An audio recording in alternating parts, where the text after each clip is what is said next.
जय जगन्नाथ। आज हूँ 18 सेप्टेम्बर गुरुवार। आसतु जानिबा ओडिया भाषा आजिर सकाळर टॉप करेन्ट अफेयर्स। मु सूर्यनारायण पाणिग्राही समस्त ओडिशावासी ओडिशार छात्र छात्री मानक पई नै आछि। आज बहुत गुडे इम्पोर्टाट नेशनल इंटरनेशनल इवेंट होईछि। ए पॉइंट गुड़ाक आपण माने समस्ते जानिबा निहाती दरकार। आपणकर आगामी प्रत्येक परीक्षा पई भेरी भेरी इम्पोर्टाट। आजिर प्रथम इवेंट जीआई टैग होइथिबा स्थानीय फसल को प्रोत्साहित करिया पई मणिपुर हाथे चिली फेस्टिवल आयोजन करुछि। डिटेल ले जानिबा मणिपुर रो उखरुल जिल्लार सिरारो खोंगो गाँव रे 14तम सिरारो खोंगो हातेई लंका महोत्सव उद्घाटित होइछि। एही 3 दिनिया कार्यक्रम जीआई टैग होइथिबा हातेई लंका पई पालन करा जाउछि, जहा एहार स्वतंत्र सुगंध स्वाद एवं स्पंदनशील लाल रंग पई जनाशुना। भौगोलिक संकेत टैग जीआई टैग समग्र भारत रे लंकार परिचिति को वृद्धि करिछि। एहाकू मणिपुर रो अन्यतम कृषि परिचयर प्रतीक मध्य करिछि। मन रखिबे भेरी इम्पोर्टाट।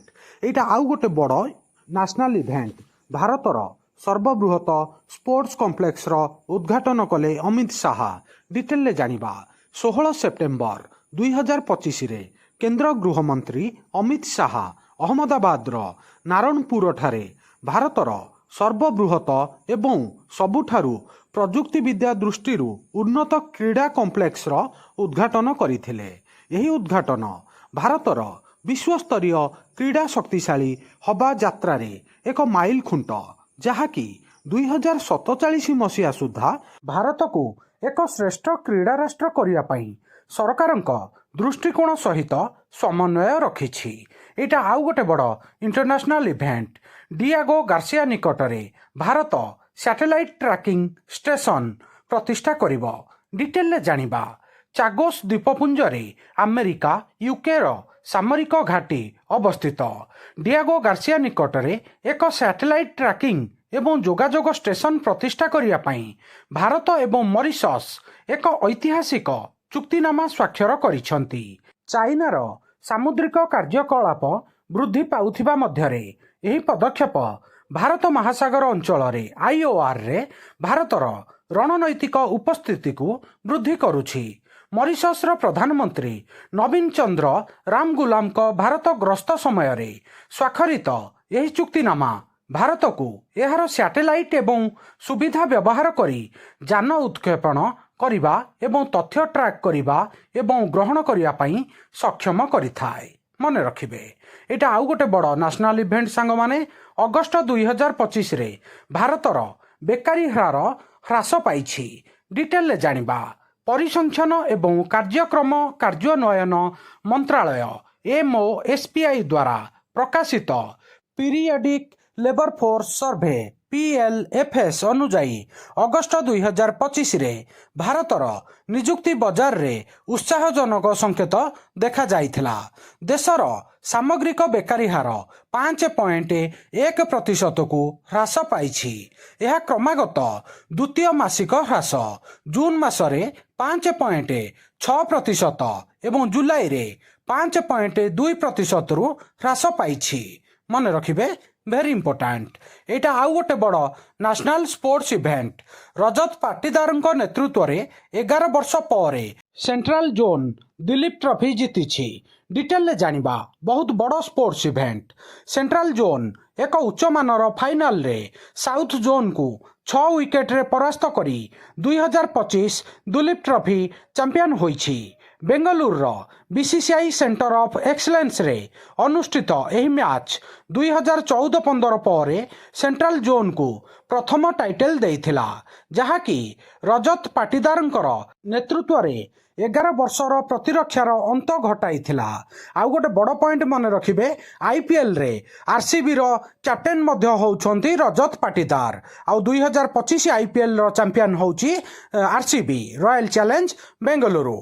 एटा आउ गोटे बड़ नेशनल इंटरनेशनल इवेंट दक्षता एवं वृत्तिर विश्वस्तरीय स्वीकृति वृद्धि पाई भारत आईएलओ सहित बुझामणा पत्र स्वाक्षर करिछि। डिटेल ले जानिबा ଭାରତୀୟ ଶ୍ରମଶକ୍ତି ପାଇଁ ଏକ ଐତିହାସିକ ବିକାଶ ସ୍ୱରୂପ ଭାରତ ଅନ୍ତର୍ଜାତୀୟ ଶ୍ରମ ସଂଗଠନ ଇଣ୍ଟରନ୍ୟାସନାଲ ଲେବର ଅର୍ଗାନାଇଜେସନ ସହିତ ଏକ ବୁଝାମଣାପତ୍ର ସ୍ୱାକ୍ଷର କରିଛି, ଯାହାଦ୍ୱାରା ଅନ୍ତର୍ଜାତୀୟ ବୃତ୍ତିଗତ ସନ୍ଦର୍ଭ ବର୍ଗୀକରଣ IRCO ସୃଷ୍ଟିକୁ ସମର୍ଥନ କରାଯାଇପାରିବ। ଏହି ସହଯୋଗର ଲକ୍ଷ୍ୟ ହେଉଛି ଦକ୍ଷତାର ବିଶ୍ୱ ତୁଳନାତ୍ମକକୁ ବୃଦ୍ଧି କରିବା, ସୀମାପାର ଚାକିରିର ମେଳକୁ ସୁବ୍ୟବସ୍ଥିତ କରିବା ଏବଂ ଭାରତୀୟ ଶ୍ରମିକଙ୍କ ପାଇଁ ଅନ୍ତର୍ଜାତୀୟ ନିଯୁକ୍ତି ସୁଯୋଗ ବୃଦ୍ଧି କରିବା। ଏହି ଚୁକ୍ତିନାମା ସେପ୍ଟେମ୍ବର 16, 2025ରେ ଜେନିଭାରେ ଆନୁଷ୍ଠାନିକ ଭାବରେ ଗ୍ରହଣ କରାଯାଇଥିଲା, ଯେଉଁଥିରେ ଜାତିସଂଘରେ ଭାରତର ସ୍ଥାୟୀ କମିଶନର ରାଷ୍ଟ୍ରଦୂତ ଅରିନ୍ଦମ ବାଗ୍ଚି ଏବଂ ILOର ନିର୍ଦ୍ଦେଶକ ଜେନେରାଲ ଗିଲବର୍ଟ F. ହୌଙ୍ଗାୱେ ସ୍ୱାକ୍ଷର କରିଥିଲେ। କେନ୍ଦ୍ର ଶ୍ରମ ଏବଂ ନିଯୁକ୍ତି, ଯୁବ ବ୍ୟାପାର ଏବଂ କ୍ରୀଡ଼ା ମନ୍ତ୍ରୀ ଡକ୍ଟର ମନସୁଖ ମାଣ୍ଡଭିଆ ଭର୍ଚୁଆଲ ମାଧ୍ୟମରେ ମଧ୍ୟ ଯୋଗ ଦେଇଥିଲେ। ମନେ ରଖିବେ, ଏଇଟା ଆଉ ଗୋଟେ ବଡ଼ ନ୍ୟାସନାଲ ଇଭେଣ୍ଟ। P&G ହେଲ୍ଥ ପକ୍ଷରୁ ନୂତନ CFOଙ୍କୁ ନିଯୁକ୍ତି କରାଯାଇଛି। ଡିଟେଲରେ ଜାଣିବା, ବହୁତ ବଡ଼ event. Proctor and gamble health ପକ୍ଷରୁ ଶଶାଙ୍କ ଶ୍ରୋଥୀଙ୍କୁ ନୂତନ ମୁଖ୍ୟ ଆର୍ଥିକ ଅଧିକାରୀ CFO ଭାବରେ ନିଯୁକ୍ତି ଘୋଷଣା କରାଯାଇଛି। P&Gର ଫୁଲ୍ ଫର୍ମ ହେଉଛି ପ୍ରୋକ୍ଟର ଆଣ୍ଡ ଗ୍ୟାମ୍ବଲ ହେଲ୍ଥ, ମନେ ରଖିବେ, ଯାହାକି 1 ଅକ୍ଟୋବର 2025ରୁ କାର୍ଯ୍ୟକାରୀ ହେବ। ଏହି ନେତୃତ୍ୱ ପରିବର୍ତ୍ତନ ଲୋକେଶ ଚଣ୍ଡକଙ୍କ ଇସ୍ତଫା ପରେ ଆସିଛି। ଲୋକେଶ ଚଣ୍ଡକ ବର୍ତ୍ତମାନ P&Gର ଏସିଆ ପ୍ରଶାନ୍ତ ମହାସାଗର, ମଧ୍ୟପ୍ରାଚ୍ୟ ଏବଂ ଆଫ୍ରିକା ପାଇଁ ମହିଳା ଯତ୍ନର ବରିଷ୍ଠ ନିର୍ଦ୍ଦେଶକ ଏବଂ ଅର୍ଥ ଆକାଉଣ୍ଟିଂ ଭାବରେ ନୂତନ ଦାୟିତ୍ୱ ଗ୍ରହଣ କରିବେ। ମନେ ରଖିବେ, ଭେରି ଇମ୍ପୋର୍ଟାଣ୍ଟ। ଏଇଟା ଆଉ ଗୋଟେ ବଡ଼ ନ୍ୟାସନାଲ ଇଭେଣ୍ଟ। ମିନ୍ତ୍ରା ସୌରଭ ଗାଙ୍ଗୁଲିଙ୍କ ସହିତ ସୌରାଗ୍ୟ ଏଥିକ୍ ୱେୟାର ବ୍ରାଣ୍ଡ ଲଞ୍ଚ କରିଛି। ଡିଟେଲରେ ଜାଣିବା, ଏକ ପ୍ରମୁଖ ଋତୁ ଉତ୍ସବ ସହଯୋଗରେ ଫ୍ୟାଶନ ଇ-କମର୍ସ ଜାଏଣ୍ଟ ମିନ୍ତ୍ରା ପୂର୍ବତନ ଭାରତୀୟ କ୍ରିକେଟର ଅଧିନାୟକ ସୌରଭ ଗାଙ୍ଗୁଲିଙ୍କ ସହ ସହଭାଗୀ ହୋଇ ସୌରାଗ୍ୟ ଲଞ୍ଚ କରିଛି, ଯାହା ପାରମ୍ପରିକ ବଙ୍ଗାଳୀ ସୌନ୍ଦର୍ଯ୍ୟ ଦ୍ୱାରା ଅନୁପ୍ରାଣିତ ଏକ ପ୍ରିମିୟମ ଜାତିଗତ ପୋଷାକ ବ୍ରାଣ୍ଡ। ଏହି ଲଞ୍ଚ ଭାରତର ସବୁଠାରୁ ବଡ଼ ସାଂସ୍କୃତିକ ଏବଂ ସପିଂ ଋତୁ ମଧ୍ୟରୁ ଗୋଟିଏ ଦୁର୍ଗାପୂଜା ପୂର୍ବରୁ ଆସିଛି। ମନେ ରଖିବେ, ସୌରଭ ଗାଙ୍ଗୁଲି ସୌରାଗ୍ୟର ବ୍ରାଣ୍ଡ ଆମ୍ବାସେଡର ମିନ୍ତ୍ରା ତରଫରୁ। ଏଇଟା ଆଉ ଗୋଟେ ବଡ଼ ନ୍ୟାସନାଲ ଇଭେଣ୍ଟ। ଇଞ୍ଜିନିୟରିଂରେ ଉତ୍କର୍ଷତା ପାଇଁ ବାବା କଲ୍ୟାଣୀଙ୍କୁ ସମ୍ମାନିତ କରାଯାଇଛି। ଡିଟେଲରେ ଜାଣିବା, ଭାରତ ଫୋର୍ଜର ଅଧ୍ୟକ୍ଷ ଏବଂ ପରିଚାଳନା ନିର୍ଦ୍ଦେଶକ ବାବା କଲ୍ୟାଣୀଙ୍କୁ ଆମେରିକୀୟ ମେକାନିକାଲ ଇଞ୍ଜିନିୟର୍ସ ସୋସାଇଟି ASME ଦ୍ୱାରା ପ୍ରତିଷ୍ଠିତ ହଲି ପଦକରେ ସମ୍ମାନିତ କରାଯାଇଛି।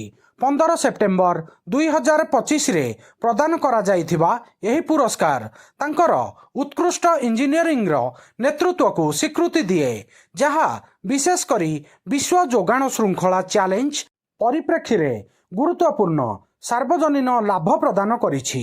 ଏହି ପୁରସ୍କାର ଉନ୍ନତ ଉତ୍ପାଦନ ଏବଂ ରଣନୈତିକ ଶିଳ୍ପ ଅବଦାନରେ ଭାରତୀୟ ନବସୃଜନର ଏକ ପ୍ରମୁଖ ଅନ୍ତର୍ଜାତୀୟ ସ୍ୱୀକୃତି।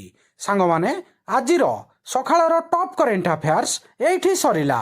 ଆଉ ଭିଡ଼ିଓ କେମିତି ଲାଗିଲା ନିଜ ମତାମତ କମେଣ୍ଟ ମାଧ୍ୟମରେ ଜଣାଇବେ। ଭିଡ଼ିଓକୁ ଲାଇକ୍ କରିବେ, ସମସ୍ତ ସାଙ୍ଗସାଥି, ପ୍ରତ୍ୟେକ ଓଡ଼ିଶାବାସୀ, ଓଡ଼ିଶାର ଛାତ୍ରଛାତ୍ରୀଙ୍କ ପାଖକୁ ସେୟାର କରିବେ। ନୂଆ ଥିଲେ ୱାର୍ଲଡ ଆଫେୟାର ମଧୁ ଜିକେ ଓଡ଼ିଆ ଚ୍ୟାନେଲକୁ ସବସ୍କ୍ରାଇବ୍ କରିବେ। ସବୁଦିନ important GK, current affair, sports affair, world affair, employment news notification ଆପଣମାନଙ୍କୁ ଏଠାରେ ମିଳିଥାଏ। ଭିଡ଼ିଓ ଦେଖିଥିବାରୁ ବହୁତ ବହୁତ ଧନ୍ୟବାଦ। ଜୟ ଜଗନ୍ନାଥ, ବନ୍ଦେ ଉତ୍କଳ ଜନନୀ।